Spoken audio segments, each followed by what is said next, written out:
In this class, we will be discussing regarding the language and literature during the period of Sultanate, though we will be keeping aside the literary creations of Persian and Arabic.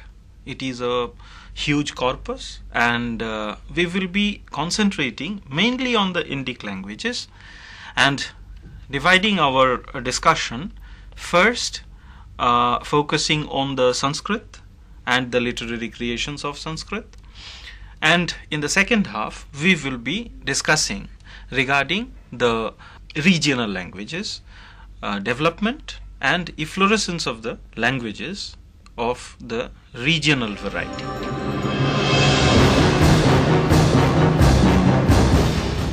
Though it was no more the language of the dominating ruling class, it was no more the language of the kings, still we have a huge amount of literature being created in Sanskrit.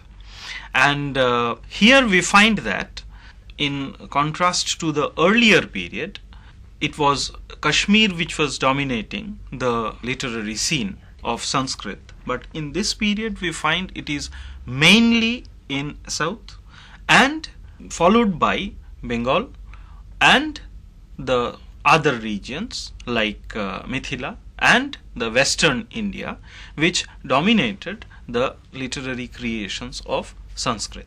The royal lineages, royal families, like in south, first the Kakatiyas, then after the demise of the Kakatiyas, the Vijayanagara Empire, they were actively promoting Sanskrit language.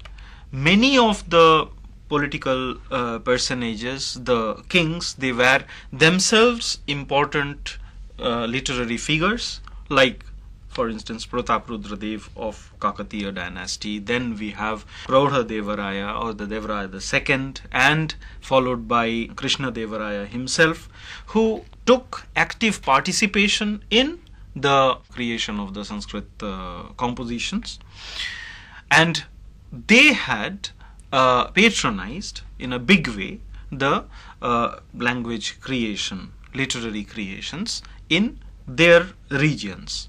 Naturally, it is South India which predominated the literary world, literary creation, eclipsing the earlier predominant position of Kashmir, followed by very important literary creations from Bengal, followed by Mithila, and then the western India. This was the overall situation of the Sanskrit literary world.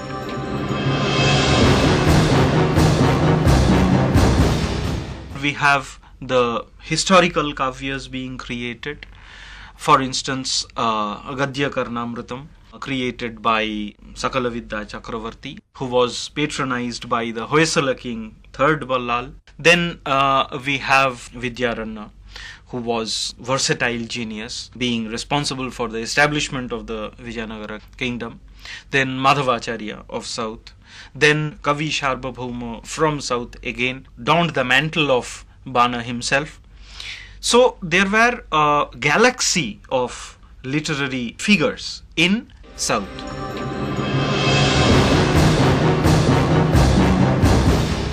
Taking a cue from the earlier Raja Tarangini, we have the next phase of Raja Tarangini being created in the period of Jainul Abidin, who was ruling in Kashmir in the 15th century. We have creations of the second Raja Tarangini phase, then by Yona Raja. He couldn't complete it up to Jainul Abidin, so his disciple took up the third Raja Tarangini being created, and political history of Kashmir was taken up to the annexation of Akbar when he occupied Kashmir. This was taken up by a new creation which was known as Rajavali Pataka. different places we find this Champu Kavya being created, like in Vijayanagara, the Vijayanagara king Devaraya II. We have his marriage being described in this Champu format, and there the prabandhas were also there, a huge amount of prabandhas being created. And also we find another segment, the Sandesa sort of creation, where the separated lover is being sending message to the heroine, or vice versa, through some messenger. This was another very important segment of the literary creations in this period. Apart from this, grammatical works were continued, though mainly keeping Panini as their model. And a huge literature was being created as the commentaries on Dharma Shastra and the legal texts. And here Bengal was taking the lead. In the case of Mithila, it is Chandeshwar who wrote the Vivada Ratnakara, and along with Vivada Chintamani being created by Vachashpati Mishra, this Vivada Chintamani and Vivada Ratnakar, this was considered to be the finest exposition of the legal texts in Mithila. In Bengal also, we find that apart from Jimudbahan, actually he was the predecessor, there were other two of the triumvirate who dominated the legal literature, and there Shulapani and Raghunandan were of this period. And it is said that Raghunandan, he was a contemporary of Chaitanya Dev himself. He was so proficient in the Sriti Shastras that he was renamed as Smarta Bhattacharya, or just Smarta. And he wrote a finest exposition, finest commentary on Daibhag. Taking all these things, we can say that though Sanskrit was no more the language of the ruler, barring a few places, South became the major focus of the Sanskrit literary creations. But apart from this, we also should keep in mind that within Delhi, we have the famous Palambauli inscription, which was inscribed during the period of Balban. So Sanskrit inscriptions were being created even within the Delhi Sultanate itself. Apart from this, all over India we find important literary creations being created in the Sanskrit language and literature.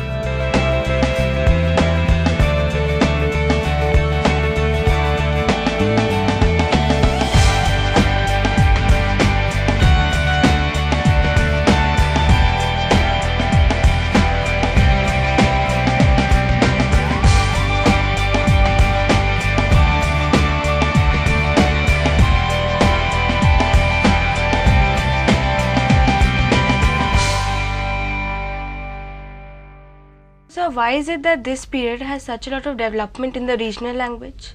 This was not a very abrupt thing. This is the first thing that you should remember. Long-term development was going on with a very important phonetic innovation involved in it. The main development was from, say, Sanskrit through Prakrit, then the regional adaptations, Apabhrangsha, and in this period we find the full-fledged development of Bhasha language. For instance, Tapta being heated in Sanskrit, it becomes in Prakrit Tatta, and then in the Apabhrangsha and in the final Bhasha phase it becomes Tata. What is happening? Number one, in the Sanskrit, you can say the doubling of the letters, it is being doubled in the consonant, and then in the final development phase one of the consonant is being dropped, which is then balanced by the elongation of the vowel. So this type of developments were taking place.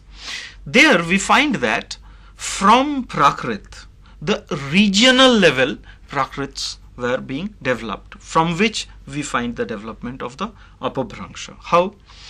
In the eastern part of India, Bengal, parts of Bihar, in Assam, we have the Magadhi dialect, Prakrit. Magadhi, Prakrit, and then the Magadhi Apabhrangsha. In the central part, we have the Ardha Magadhi adaptation, Prakrit. In the northern part, it is Khasa in the Himalayan territory. In the Maharashtra, it is the Maharashtrian type of Prakrit and then the Apabhrangsha thing. In western UP region, we have Shaurasheni dialect, which was being continued. From this, we have the development of Chhattisgarhi, Awadhi, to some extent the Kanauji dialect also developed. So, we have in this period the development, efflorescence of the language. What are the developments that we find? The phonetic development and the linguistic development that I have just given you the very brief idea. The other factors are, in this period we find the development of bhakti.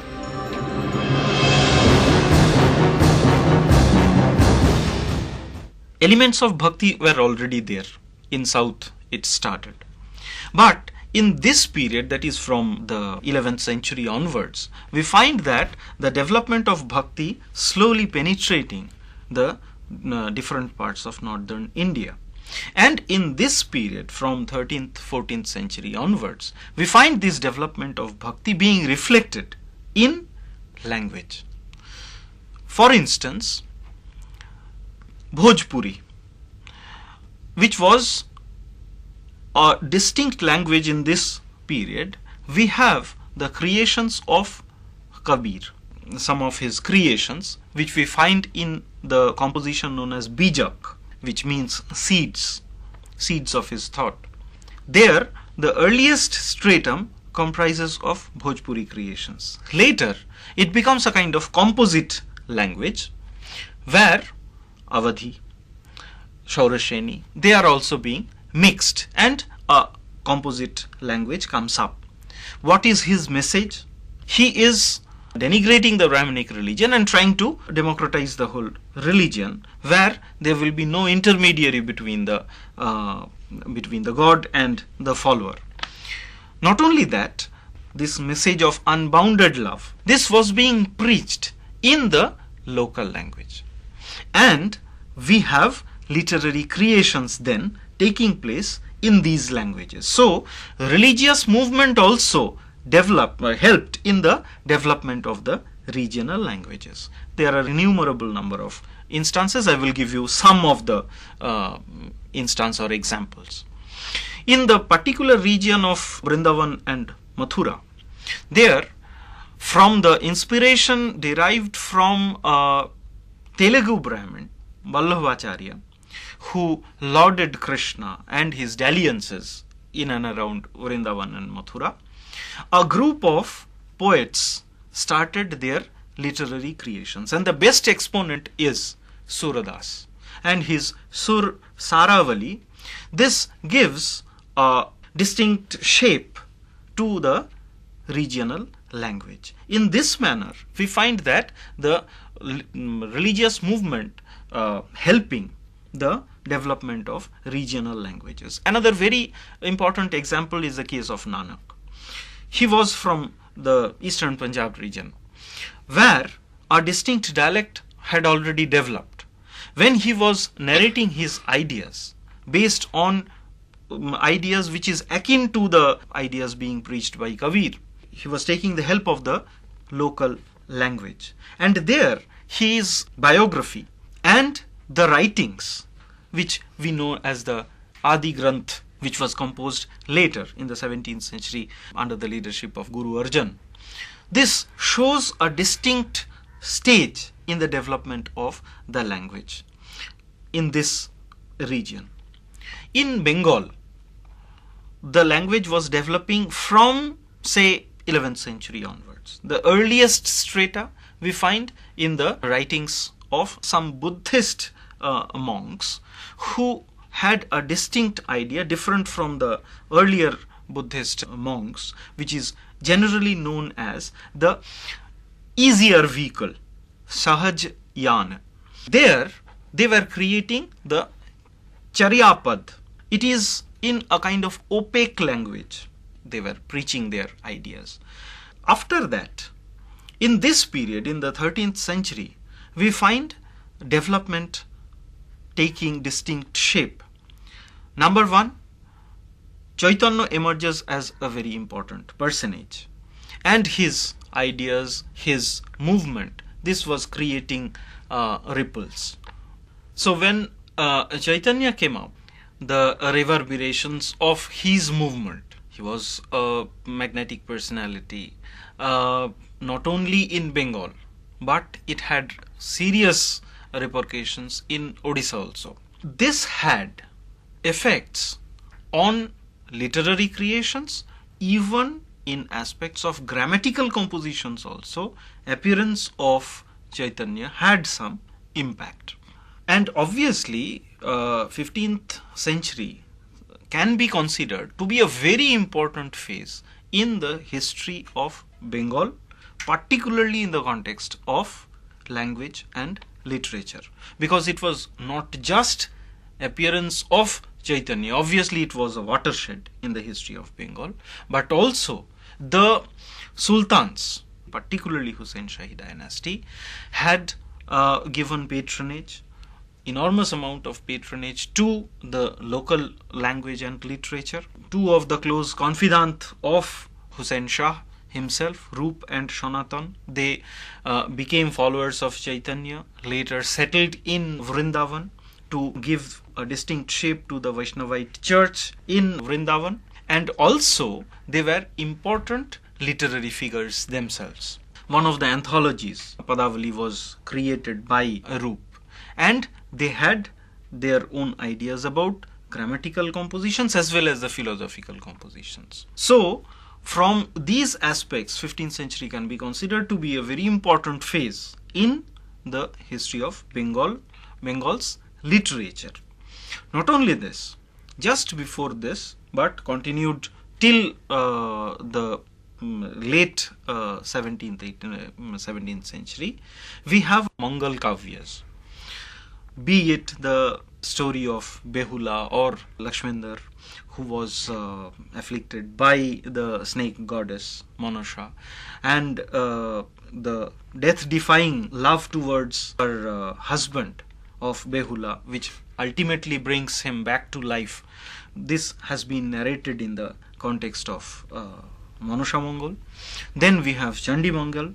Then we have Dharma Mangal. With these kind of literatures, the autochthonous deities, gods and goddesses, they were being incorporated within the Brahminical pantheon, and obviously this had repercussions in the context of language and literature. Not only this, lyrical compositions. Say for instance, you are familiar with the name of Chandidas. There was one Bodu Chandidas or Ananta Bodu Chandidas who composed the Sri Krishna Kirtan. Then there were Dija Chandidas and Dina Chandidas who composed which poem, that is a matter of debate. But this is true that the lyrical quality of the compositions, it was no doubt, or it brought Bengali language to its maturity. And obviously after that, the effect of Chaitanya and his followers on the Bengali language, it had tremendous impact.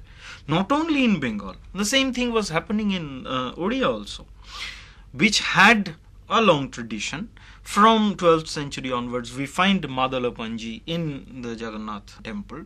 This can be considered to be the seed of the development of language. But when Chaitanya came to Puri and stayed there for a long time, he had a group of followers, friends, who had tremendous impact on the development of Oriya language. So we can say that in the northern region, northern part of India, it was an amalgamation of some phonetic developments, some linguistic developments, which was reinforced by the religious movements.